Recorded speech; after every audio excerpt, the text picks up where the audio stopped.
The Information Regulator is urging people to file complaints about persistent telemarketing calls.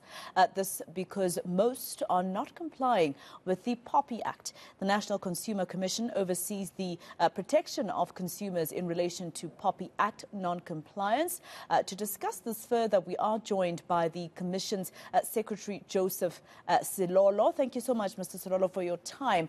Obviously, the National Consumer Commission looks after the Consumer Protection Act, right, which has regulations in them. Just explain to us in terms of Regulation 4 and, the right for the consumer to block someone from calling them and what happens if they continue. Morning to you and good morning to the viewers.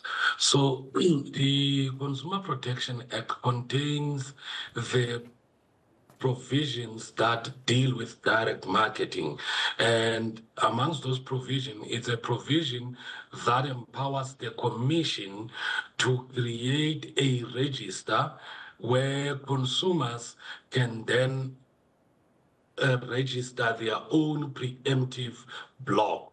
With that block, then telemarketers will first have to check on the register whether you are registered and whether you have registered a block against a specific